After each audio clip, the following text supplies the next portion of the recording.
Bitcoin explota y sube un 5% en lo que se convierte en la segunda jornada más alcista desde septiembre del año 2022, lo que le sitúa en niveles importantísimos y trascendentales, tanto en el corto plazo como en la tendencia y ciclo de la criptomoneda. Analizaremos la última hora de Bitcoin y veremos cómo se enfrenta a niveles que históricamente han significado grandes cambios. Bueno, hoy vamos a centrar el vídeo exclusivamente en el análisis de Bitcoin. Vamos a dejar las noticias de lado. Ya comentamos que justamente el viernes iba a ser un día relativamente tranquilo, marcado por nuevas presentaciones de resultados en Estados Unidos. Empiezan los bancos, así que en todo caso el tema más importante de hoy en cuanto a noticias es eso, estar pendiente de esas presentaciones de resultados que ya se destacaron que iban a ser peores, con lo cual ya se ha hecho una revisión a la baja de esas expectativas. Me parece más importante destacar tanto la subida que ha hecho Bitcoin como los niveles en los que se encuentra, niveles que, como ya he comentado, son trascendentales tanto para el corto plazo como para la dirección tendencial. Entonces, ya hablaremos un poquito más adelante de qué representan estas líneas, de la importancia de estas líneas, que tiene mucho que ver con los niveles en los que nos encontramos y la probabilidad o no de ruptura. Y no solo eso, sino lo que podemos esperar justamente después de romper, ¿ok? Esto lo vamos a dejar para más adelante. Primero vamos a centrarnos en qué está haciendo Bitcoin, qué ha pasado con Bitcoin y dónde está Bitcoin. Justamente hace un par de días, como recordaréis, comentamos dos targets. El target número 1 eran los máximos anteriores, justamente este nivel de aquí, un máximo diario, un máximo simple, fácil de alcanzar. Eso sí, estaba por encima del rango general. Hablamos que para llegar a este target teníamos que romper seguramente a través de noticias. Así fue. Y justamente en el momento en el que estábamos en este target, nivel de los 17.800, al ver la fortaleza, lo vais a ver en gráfico de una hora, al ver la fortaleza con la que llegamos, con la que contactamos, ya hablamos que lo más probable era una ruptura, pero teníamos que esperar a las noticias. Ayer teníamos datos de IPC, teníamos peticiones de subsidio por desempleo y comentamos que esto iba a generar volatilidad y o iba a exagerar el movimiento alcista o nos iba a devolver a la zona inferior. Como veis, la fuerza previa con la que llegamos hizo o ganó la partida a la volatilidad intermedia y pudimos romper justamente el target en el que nos encontrábamos, que ya eran los 17.800. Y esto nos llevó directamente al segundo target que comentamos, que era literalmente esta parte superior de la cuña. Yo personalmente no pensaba que iba a llegar tan pronto, que íbamos a alcanzar esta parte, pues bueno, alcista de la cuña tan rápidamente, pero las noticias, el FOMO y también, vamos a ser claros, las ganas de ver beneficios, las ganas de ver alegrías, subidas y demás, han formado este movimiento tan explosivo, ¿ok? Ayer justamente hablábamos de confirmación, le exigíamos al precio confirmación. Habíamos roto justamente este nivel de aquí, los máximos anteriores, los 17.800 aprox, y esperábamos esa confirmación que nos dijera, vale, acepto la ruptura, vamos a continuar. Hoy no solo ya tenemos esa confirmación, sino que tenemos el segundo objetivo. El primer objetivo era el precio en el que nos encontrábamos ayer y el segundo objetivo era el precio en el que nos encontramos hoy. Como os he dicho, no pensaba que iba a ser tan rápido, pero sí que es cierto que el haber subido con tanta fuerza ha hecho que lleguemos a los dos targets en 2 días. El día de 11 de enero no habíamos llegado aún y comentamos este nivel, y el día de 12 de enero que fue ayer, ¿no? Vamos a dejar de lado la figura de canal, vamos a dejar de lado las probabilidades de un pequeño pullback que se formó, pero muy a corto plazo, no se desarrolló para más, porque evidentemente las noticias aprovecharon y el mercado se aprovechó de esas noticias para continuar con esas buenas sensaciones, ¿no? Entonces, el haber subido con tanta fuerza, como digo, ha hecho que lleguemos a esos dos targets en 2 días, pero ahora no solo tenemos una resistencia, sino que tenemos varias. Estamos en niveles muy importantes. Destacaremos una, pero realmente tenemos la parte superior de la cuña.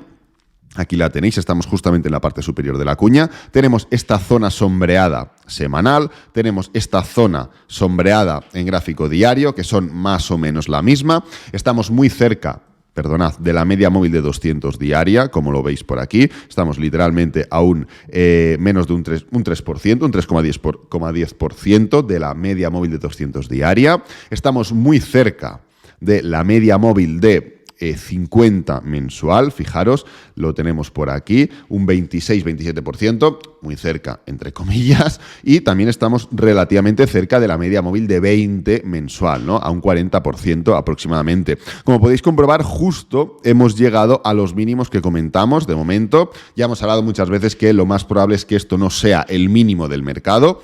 Hemos comentado mucho que no será un mínimo de 10.000, 5.000, 3.000, bueno, barbaridades que se dicen, pero sí que considero que no creo que vaya a ser este el mínimo, ¿no? Pero bueno, de momento sí que hemos llegado hasta la zona sombreada que marcamos. Entonces, de todos los niveles que hemos comentado, vamos a destacar la Bull Market Support Band, porque es el último nivel de resistencia en el que nos encontramos. Hemos hablado de la cuña, la zona sombreada semanal, zona sombreada diaria, hemos hablado de cerca de la media móvil de 200 diaria, media móvil de 50 mensual, de 20 mensual, pero el séptimo nivel de resistencia y el más importante, en realidad, es la Bull Market Support Band. Ahora desarrollaremos todo esto, pero el tema en este caso no es entrar en una posible ruptura o no. Esto realmente es un proceso mucho más largo, más teniendo en cuenta la temporalidad que estamos analizando, que es el gráfico semanal, sino que el tema es hablar un poco de la relación que tiene el precio de manera histórica con la Bull Market Support Band a lo largo de los años, ¿ok? Y es justamente lo que vamos a analizar. Entonces, para quien no lo sepa, la Bull Market Support Band es este indicador de aquí. Voy a eliminar en un momento, lo ocultaremos, pam, ocultamos, voy a hacer lo mismo por aquí, ocultamos también por aquí, ocultamos y quitamos esto. Entonces, la Bull Market Support Band es este indicador que estáis viendo aquí. Vamos a ocultar esto de aquí también. Es el único indicador que tenemos en pantalla y es esta zona como sombreada de color verde y color rojo que, como podéis comprobar, actúa de forma pues prácticamente de 100% de acierto como soporte en zonas de o en mercados alcistas y como resistencia en mercados bajistas. Y esto es así históricamente. Prácticamente todos los activos es lo mismo, pero en Bitcoin, en criptomonedas, se exagera con mucha más claridad. Entonces, si tú tienes un nivel que es soporte histórico en todos los mercados alcistas y resistencia histórica en todos los mercados bajistas y justamente estás ahora mismo contactando con él, es normal, es evidente que queramos analizarlo. Entonces, ¿qué son estas líneas verdes y rojas que estáis viendo aquí? Estas líneas verdes y rojas son todas y cada una de las veces que se han formado rupturas en la Bull Market Support Band. Son todas y cada una de las veces que el precio no es que haya contactado, como podéis comprobar, a lo largo de un mercado alcista contacta muchas veces y a lo largo de un mercado bajista también contacta muchas, ¿no? Pero son todas las veces que se ha roto. Si veis de color rojo la línea, es que se ha roto desde arriba hacia abajo, por lo cual indicando mercado bajista. Si veis que es verde la línea, es que se ha roto desde abajo arriba, con lo cual indicando mercado alcista. Como podéis comprobar, se han roto 13 veces. No las vamos a contar, ya las he contado yo anteriormente. Se han formado 13 rupturas a lo largo de la historia, únicamente 13.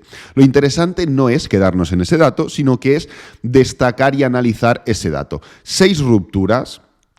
Como podéis comprobar, hay 6 líneas de color verde, pues esto implica que han sido 6 las rupturas que han sido desde abajo hacia arriba, con lo cual indicando tendencia alcista. El resto, es decir, 7, han sido desde arriba hacia abajo, ¿vale? Entonces, vamos a ir un poquito más allá. De esas 13 rupturas que se han formado, 9 veces ha significado cambio de tendencia. No cal que lo contéis, ya lo he contado yo por vosotros. Lo podéis hacer por vuestra cuenta, es un ejercicio que podéis hacer vosotros mismos, os ponéis la Bull Market Support Band y lo calculáis, pero de las 13 rupturas que hemos tenido, 9 han implicado cambio de tendencia, es decir, 9 rupturas han significado que pasamos de tendencia bajista a tendencia alcista o de tendencia alcista a tendencia bajista.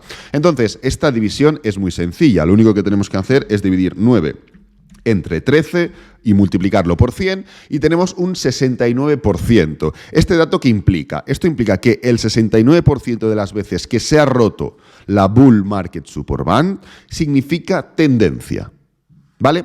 Del 100%, el 69% de veces que hemos roto la Bull Market Support Band ha implicado cambio de tendencia, independientemente si es de alcista a bajista o de bajista a alcista. Esto da igual, pero vamos a quedarnos con ese dato. Entonces, oye, vamos a estudiar ese 31% restante, ¿vale? Vamos a ver qué pasa con el 31% que se rompe la bull market support band, pero no significa un cambio de tendencia. Pues bueno, también para simplificar el vídeo, para hacerlo todo un poquito más dinámico, ya lo he mirado yo, ya lo he analizado y se concentra en esta etapa de aquí. Aquí hay 3 rupturas que no implican tendencia, hay 3 rupturas que se forma la ruptura pero no significa ningún tipo de tendencia, y luego tenemos otra ruptura en estos niveles de aquí, ¿vale? Esta ruptura que se formó aquí, fijaros cómo, pues bueno, en mayo del año 2021, hace 2 años ya, como podéis comprobar, se rompió, pero no significó un cambio de tendencia, significó una corrección mayor y luego el mercado prosiguió con la tendencia alcista, ¿de acuerdo? Entonces, como podéis comprobar, 3 rupturas son en época COVID, alrededores del COVID-19, y una ruptura es justamente esta ruptura de aquí, que significó la gran primera corrección del anterior mercado alcista, ¿vale?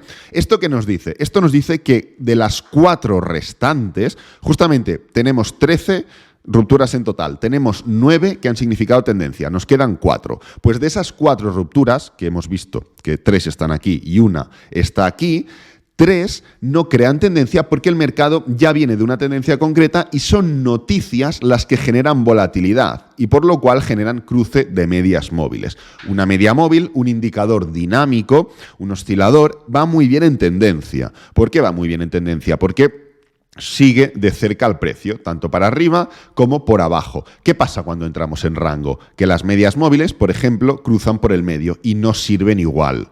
Entonces, si tú generas volatilidad a través de noticias y generas un movimiento no tendencial, evidentemente no sirven las medias móviles, ¿vale? Entonces es justamente lo que podemos comprobar, que son noticias las que generan volatilidad y por lo cual generan cruces de medias móviles un poco aleatorios, ¿vale? Que no siguen una dirección o un análisis, porque la noticia llega, te sorprende y forma ese cruce de medias. Entonces, imaginaros, si restamos esas 3 de la cuenta, justamente de las 4 que nos quedaban, que no han implicado cambio de tendencia, esta de aquí, evidentemente, a ver, seguro que influye algún tipo de noticia, pero al final es una ruptura, pues bueno, que el mercado está subiendo, cae con fuerza después de estar muy sobrecomprado y luego continúa. No va mucho más allá de eso, pero podemos alegar que no hay ningún tipo de noticia extraordinaria que afecte. En cambio, justamente aquí sí que la hay, porque es toda la etapa pre-COVID, COVID, post-COVID. Entonces, si restamos estas 3 de aquí,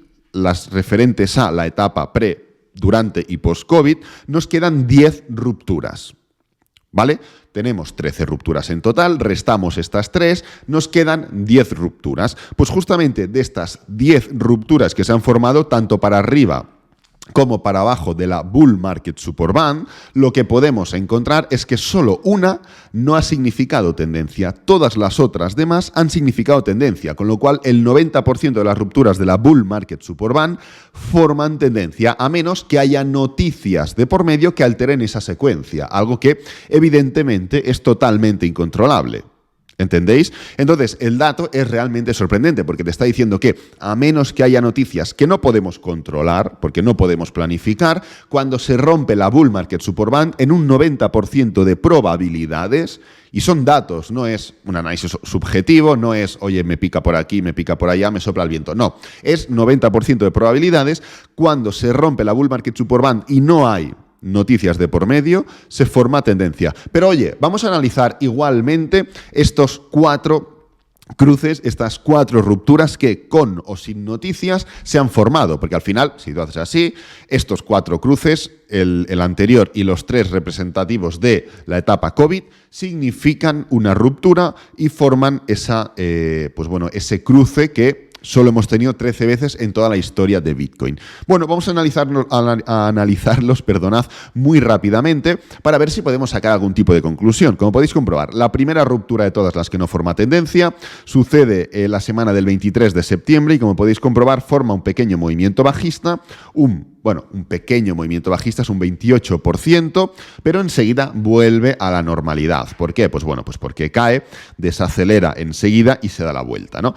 Entonces tenemos esta que no representa demasiado, una pequeña ruptura que enseguida vuelve a su situación inicial. Tenemos otra por aquí, la semana del 13 de enero del año 2020, como podéis comprobar, el precio arranca después de romper y sube un 26% y está subiendo justamente durante 28 días, durante un mes aproximadamente, un poquito más de un mes, está formando un pequeño rally alcista que termina dándose la vuelta ya teniendo y conociendo de pleno los efectos o los posibles efectos que iba a generar el COVID. Fijaros cómo se forma entonces la ruptura del COVID y ahí sí que tenemos una estampida un poquito mayor, ya que el precio cae un 55%. Esto es un flash crash que dura únicamente una semana, pero de entrada la primera conclusión que podemos ver es que independientemente del tiempo en el que se forma o el que está formándose esa ruptura, tenemos una caída de un 20 y pico %, una subida de vamos a ver lo que me he olvidado, de un 20 y pico % también y una caída de un 50 y pico %, con lo cual es volatilidad. Pese a que no hay tendencia, se genera una dilatación que genera volatilidad, independientemente de la secuencia de tiempo. Da igual, pero aquí tenemos un 28, aquí tenemos también un 28 largo y aquí tenemos un 50 y pico, que evidentemente es más grave porque ya estaban todos los efectos o todo el miedo generado por la pandemia, ¿no? Fijaros que vamos a analizar la última de todas, la cuarta ruptura que no genera tendencia, que no genera dirección, pues el precio lo que hace literalmente es desde que rompe hasta el mínimo en el que llega, fijaros, de aquí a aquí, lo que hace es caer un 37%, 38% también durante 40 y pico días. ¿Esto qué nos indica? Nos indica que nos unimos a la estadística previa y es que independientemente del tiempo en el que el precio está roto respecto a la bull market support band, lo que podemos comprobar es que implica una caída realmente importante. Caída o subida, independientemente del estado de la tendencia. Pues bien, en el caso en el que nos encontramos, técnicamente hablando hay diferencias, básicamente porque aquí lo que podéis ver es un patrón que no voy a entrar en ello, pero esto ya es un patrón de desaceleración, de desarrollo o de cambio de tendencia, de desgaste, de tendencia bajista a otra tendencia. Es muy gracioso porque se da por hecho como que pasas de tendencia bajista a tendencia alcista sí o sí y que ya a la que empecemos a ver señales positivas o a la que esto se desarrolle, esto ya va a significar y va a implicar que nos vamos a la tendencia alcista, que nos vamos a los 70.000, 100.000, etcétera, etcétera, lo que sea. No es cierto. El mercado puede estar en tendencia alcista, en tendencia bajista o en rango. Puede generarse un gran rango en el que, evidentemente, haya grandes movimientos alcistas y grandes movimientos bajistas, pero esto no implique una continuación alcista de la tendencia. Mucho cuidado con eso, ¿vale? Entonces, dejando de lado esto, dejando de lado el patrón, lo que sí que podemos afirmar es que si rompemos la bull market support band, lo más probable es que indique un cambio de tendencia, a menos que se forme a través de noticias. Pero lo que tenemos por seguro, porque lo hemos visto en todos los 13, a menos que se formen por noticias, no, a menos que haya noticias entre medio, que intervengan. No tiene por qué ser en la ruptura justo, puede ser durante, antes, post o donde sea, ¿no? Pero lo que sí que tenemos a ciencia cierta, porque lo hemos visto en las 13 rupturas, independientemente de que hayan formado o no tendencia, es que puede haber dilataciones importantes y que podríamos sin ningún problema subir un 28%, estoy inventándomelo, ir hasta los 24.000 y que esto no implique ningún tipo de cambio de tendencia ni de final de la tendencia bajista, ¿vale? Así que son datos que tenemos que tener presentes, que tenemos que estudiar, que tenemos que saber. No quería entrar justamente hoy en analizar si se va a romper, si no se va a romper, básicamente porque eso no lo sabe nadie. Evidentemente hay una probabilidad bastante clara que más o menos hemos tocado en el vídeo, pero lo que quería era primero sentar las bases de la implicación de esa ruptura para que sepamos lo que podemos esperar, sepamos los números, sepamos la historia y en base a ello podamos tomar decisiones objetivas o lo más objetivas posibles. Voy a dejar el vídeo por aquí, espero que te haya gustado, que te haya servido, que es lo importante. Si es así, dale me gusta, suscríbete, compártelo con amigos, con la familia y nos vemos en el próximo vídeo. Adiós.